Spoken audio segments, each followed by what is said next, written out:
Every year on Thanksgiving Day, after we eat the turkey and all the other stuff that comes in the Thanksgiving meal, my family would traditionally sit down and watch the movie Elf.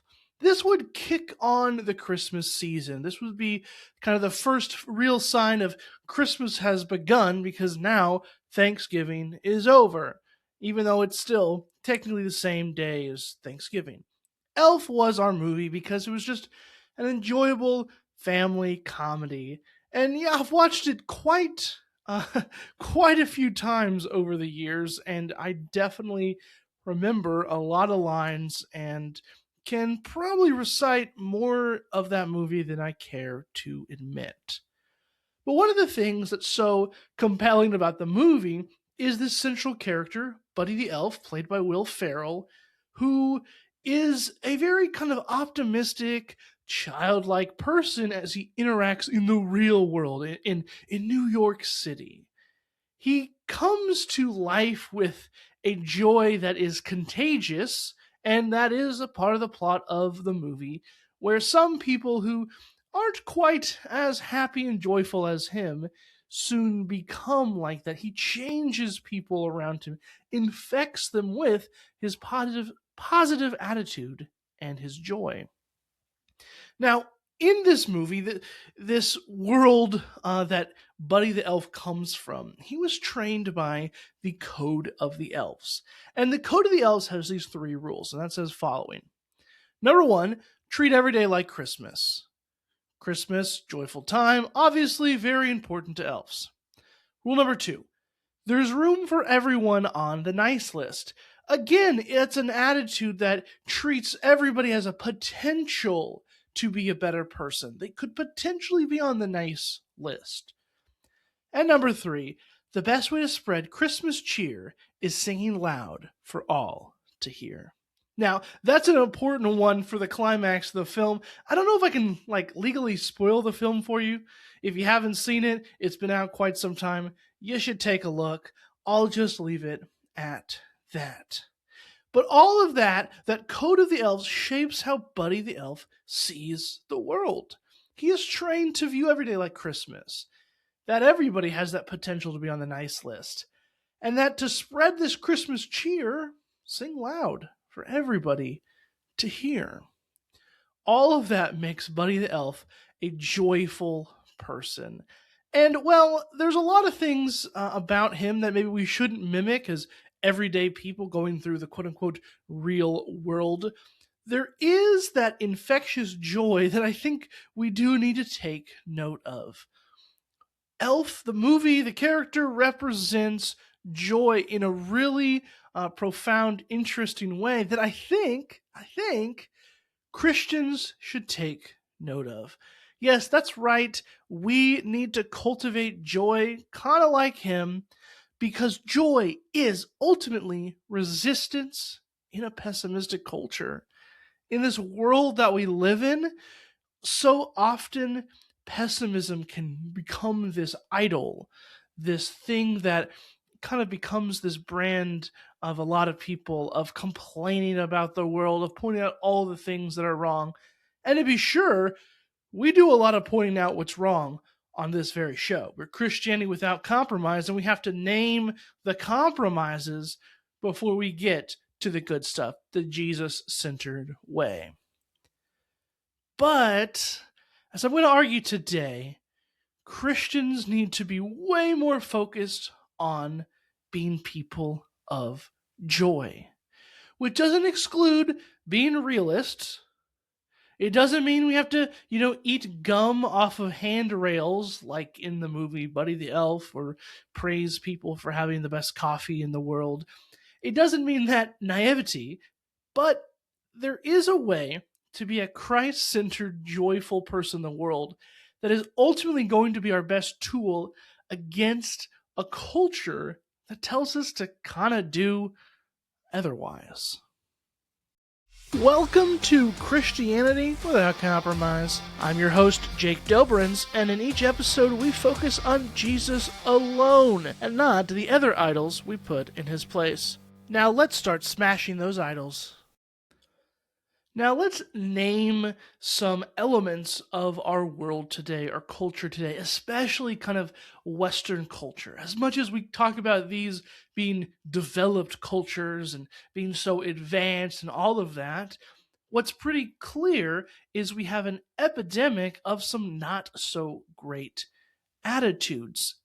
The way people approach the world, despite having less wars than ever in history, despite having all these advantages, is evidently not so positive. The mood of our moment is anxious and cynical. There's a lot of outrage. You ever notice that? You ever been on the internet for very long? A lot of outrage. There's just generally this feeling of exhaustion that people are just fed up, and some people don't even have the energy to go on.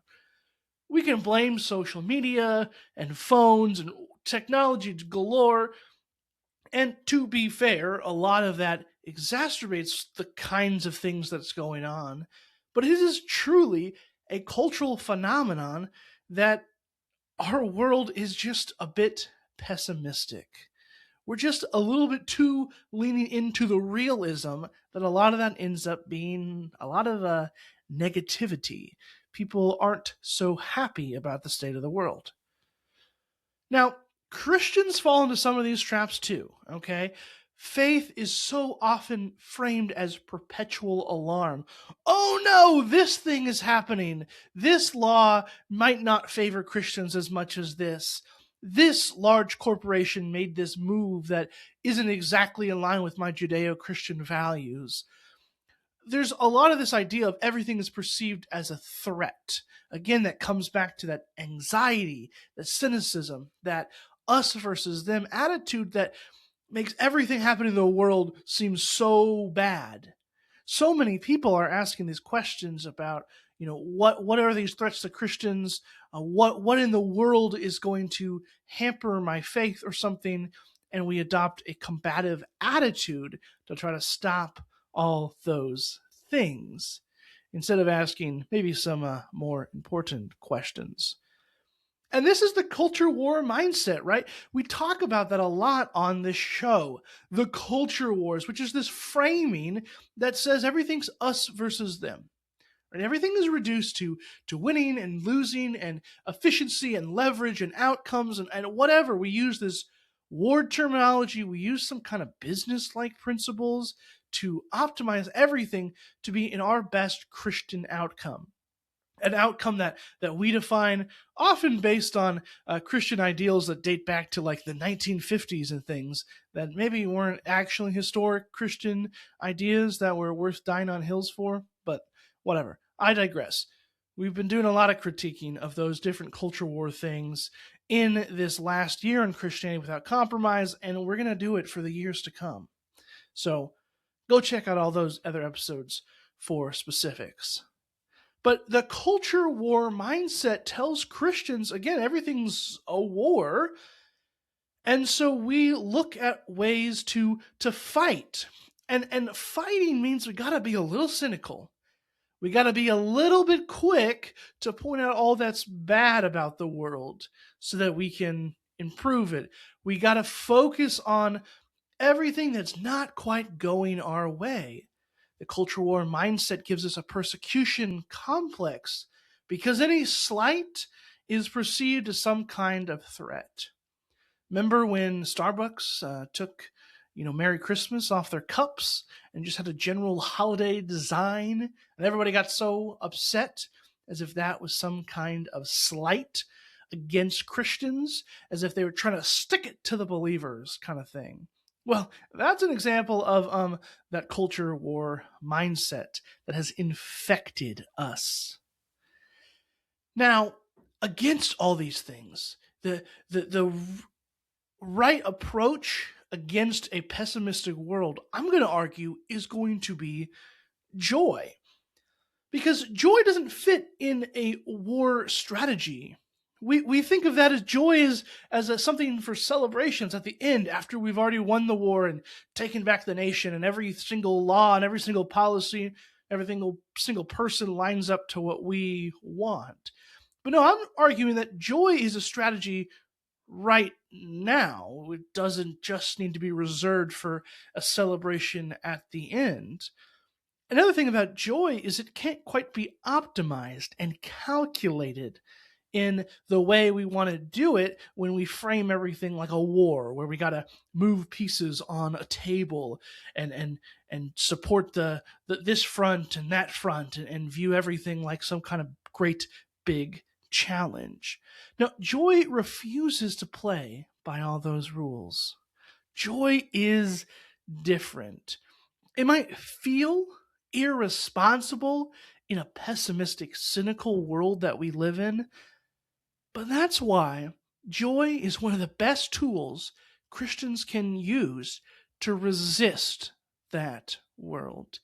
Joy is indeed resistance against the patterns of this world, the way the society wants us to think, the ways that even many in the church want us to think. No, no, no. Jesus has a better way. Jesus has joy. So let's move beyond some of that critique and let's get into the Bible. Let's get into that theological grounding.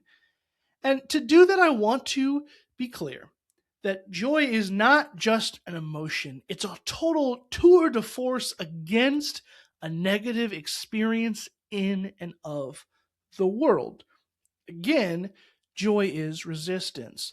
And to talk about this idea, I want to introduce you to a theologian, Willie James Jennings. Willie James Jennings is a professor of systematic theology and Africana studies at Yale Divinity School. So, pretty smart dude.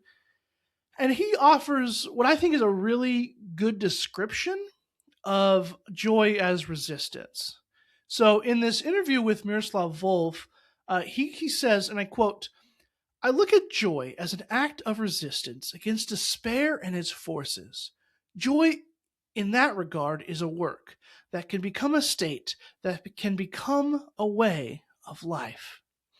So this is our framing for what joy is, what joy can be. Joy transcends happiness because it requires that formation, as he mentions. It takes work, and over time, it can become a posture, a way of life, and that's what makes it so countercultural. Joy isn't just something we feel when we're happy, right? It's not just a limited, liminal emotion. It becomes that way of life that's going to make people turn their heads towards us, maybe scratch their heads, maybe look at us a little funny, but what's going to be clear is joyful Christians are doing life different. They are doing something different. I really need to make clear, though, that joy isn't ignoring the bad of the world, sticking your fingers in your ears, covering your eyes, or something like that. It's not pretending that there isn't despair. No. True Christian joy recognizes that, yeah, there's evil in the world, but we can't stay thinking about all that evil all the time and letting the bad things, the despair and the evil transform our attitude. No. We absolutely should do something about the bad and the evil and the despair in the world. We are still called to react and to do something about that. But we don't let the reality of those things shape our attitude. We are not controlled by our external circumstances. Although we recognize them as real and valid, and it is okay and good to change those circumstances. Fix the policies that are bad. Bring some good in the world. Give charity. Absolutely. But just because things aren't so great doesn't mean our attitude should reflect the not so greatness. So again, joy actively resists despair. It interrupts the story that, this is as good as it gets, or this isn't as great. And it's an ongoing process that tells us instead there is an alternate way to live life that's going to be ultimately more fulfilling and is ultimately going to be more in line with what God wants for us. We're going to talk about that in a little bit. But first, I want to go through the 3 conditions of joy that Willie James Jennings suggests to us. These are kind of a 3-step guide, if you will, though it's not quite as simple to get joy in your life. So these are the 3 things you need to cultivate joy, according to Jennings. So firstly, you need the right people around you. So Jennings suggests that you have to have, quote, conditions set up where those people who have learned to ride the winds of chaos can say to you, come on, let me show you how to do it, end quote. So yeah, we need people. We need to be surrounded by parents, mentors, community members who can model emotional honesty and do so without cynicism. We need friends who've been through that grief and loss and burnout, but yet they can still laugh and they can still find the bright side of life. We're going to need people in our churches, older members specifically, who have seen the cultural cycles come and go and resist the urge to say, well, this is the worst thing that's ever happened to us. And instead, they refuse to panic. We need to find those people who see everything as not as spiraling like everybody else does, and instead say, we've been here before, but God is still faithful. We need to put ourselves in those places where those kind of people are around us. It's going to help us cultivate joy, because a lot of us learn by mimicking those around us, right? It's that bad apple analogy can also work for good things. Now, the second thing you need, according to Jennings, to cultivate joy is a willingness to hold on to life despite whatever trouble arises. I call this kind of a good stubbornness. Now, I'm somebody that has plenty of the bad stubbornness, but I like to think sometimes stubbornness can come in handy. This is a case where it definitely does come in handy. We can stubbornly refuse to let the patterns of the world define us. Just because the internet says you need to be outraged about this doesn't mean we have to be outraged about that. This willingness requires a lot of resolve because the default of the world is despair. Listen, the default of the world is despair. If we are canoeing down the river is going towards despair. We're going to have to take those paddles and we're going to have to go the opposite direction. We have to have that willingness inside of us that stubbornly refuses to do what everybody else is doing and instead follow God. So to do this kind of thing, we're going to probably need to show up for these ordinary practices of meals and friendships, worship and walks. When every part of you wants to withdraw, go do the ordinary things of life. Don't shut yourself out. We don't know how things will turn out, so we need to develop this refusal to let fear make the decisions for us, the decision oftentimes of inaction. No, we are not going to let the bad prevent us from experiencing the good. Make that your New Year's resolution this year. So far we've talked about how people shape us and this resolve internally shape us.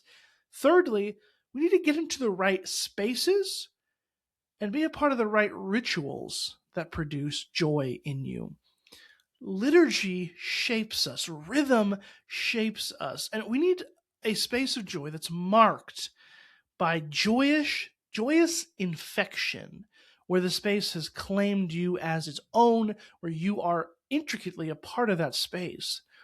Again, we often kind of copy what's around us. If we are in a space that produces joy, that puts us into rhythms where we praise God and not just always lament and do the doom and gloom thing, that's going to form in us this joyous life. In these kinds of spaces that cultivate joy, the natural byproduct is also that joy is going to connect us. It's going to break us out of segregated places and integrate us together. So as the spaces form in us joy, we're going to get closer together. We're going to, again, find those right kinds of people, and we're going to be encouraged even more to have that willingness inside of us to be joyful despite. And the kinds of places that we can look for these rituals and these spaces, think seasonal traditions. You got your Advent, you got your Lent, more so the Advent because Lent is a little bit on the darker side of things. Rituals like that remind us of what's truly important in the world, remind us of the joy of the coming of the Savior. We have shared meals or any kind of weekly rhythm, Bible studies, small groups. Those are the kind of things that show us that the world is larger than whatever the crisis of the day is. Real people, real community, real spaces. We all need a church community as much as the church has been a place of harm. And I see that and I feel that. We talk about that on the show a lot. Ultimately, the official position of Christianity Without Compromise is you need a church community. That's a place where it's going to grow in you, ideally, joy. Everything they do in the worship service and the Bible studies, all of that, should be producing that Christian joy within you. So, all in all, joy is created by the right people, the right posture, and the right places. That is how we can cultivate joy and resist the patterns of the world. But ultimately, if we want to cultivate joy, to resist the pessimistic world that we live in, that wants to make a brand out of complaining and pointing out all the bad things instead of embracing a joy, a fullness of life that connects us to each other and to God, well, then, yeah, what we're going to have to do ultimately is get connected to God. In Jesus' farewell speech in John chapter 15, he goes off on this metaphor about I am the vine, you are the branches. The whole idea is that we're all connected to Jesus, connected to God through Jesus. And it also means we're connected to each other. Love is a major theme in all of this, but joy makes an appearance too. So in John 15, 9 through 11, Jesus says this: "When you produce much fruit, you are my true disciples. This brings great glory to my Father. I have loved you even as the Father has loved me. Remain in my love. When you obey my commandments, you remain in my love, just as I obey my Father's commandments and remain in his love. I have told you these things so that you will be filled with joy. Yes, your joy will overflow." So, remaining in God, remaining in love as our posture produces joy. Connecting to God, to Jesus, ultimately gives us this joy that's going to overflow. It's going to be different than whatever else in the world that we try to replace our feelings of joy. It's not the same as a quick dopamine hit. Christian joy ultimately finds its completion in Christ, and it finds its expression in then how we relate to one another and through the fruit that we bear as we interact with people. Love isn't just an abstract idea. It's concrete, and it has to do with how we relate to one another. Joy is the same way. It starts within us, but by necessity, it overflows. It bears fruit outside of us.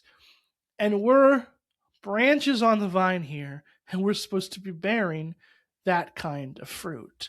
And if we're attached to the vine, if we're attached to Jesus, as Christ himself says right here in John 15, we are going to find ourselves in that state of joy. We are going to have that joy in our lives. And to use, the language of Philippians, joy is one of these fruits of the Spirit that shows that God is in us, that we are connected to the vine, connected to Jesus. And to quote a different part of the book in Philippians 4:4, Paul's pretty adamant here. He says, "Always be full of joy in the Lord. I say it again, rejoice." Because that is the necessary fruit, the necessary consequence of our life connected to God. Ultimately, that's what brings us joy. And Paul says here, always be full of joy in the Lord. That should be our default setting. That is how we act as believers. back to the movie Elf.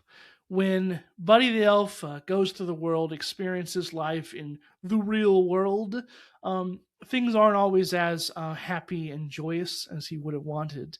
And there's some pretty grumpy people that he meets. One of those is his actual biological father that he set out to find in the first place. But Buddy's joy is infectious. It softens him, it reorders his priorities, it accomplishes what arguments and pressure and outrage never could. He changes.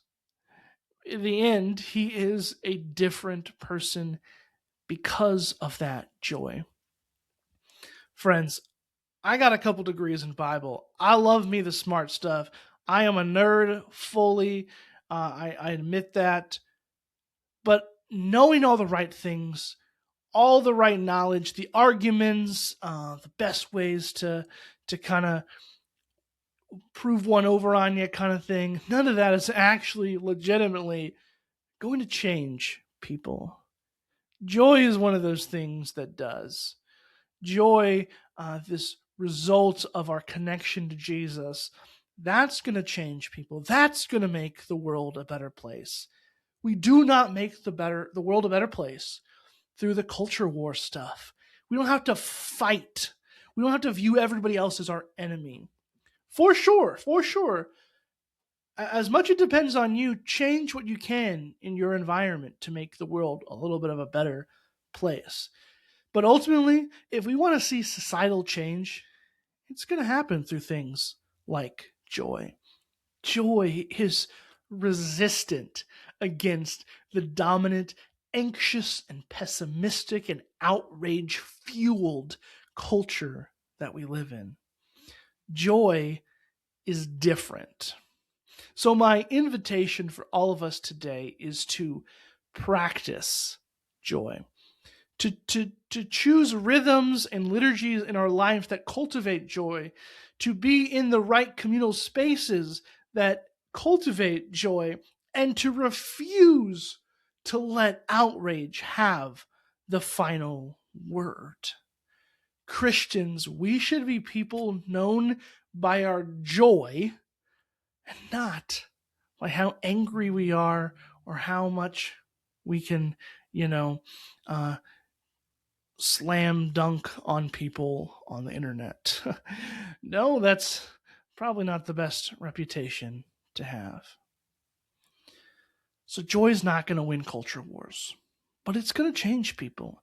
It's going to make a difference in the world. Without refusing to see the evil in the world, I hope today we can choose joy and be surprised by how big of a difference that makes in our life.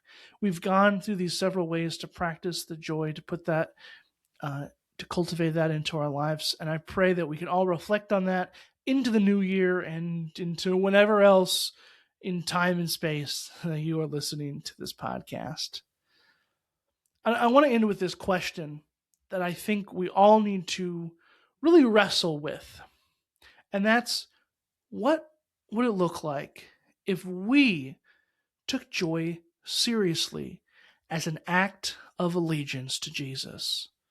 I think you know my answer.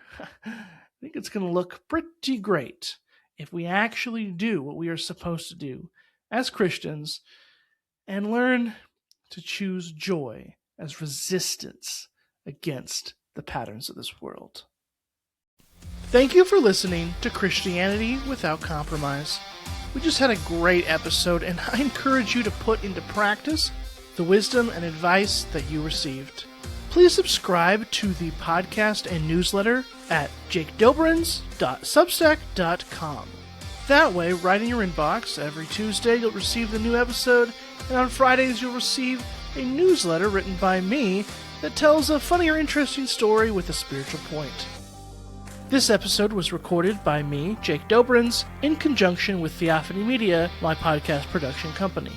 Please rate and review the show on your favorite podcast player, and don't forget to share your favorite episodes with your friends and your enemies. Thank you so much for all your support, and we look forward to bringing you another great episode next week.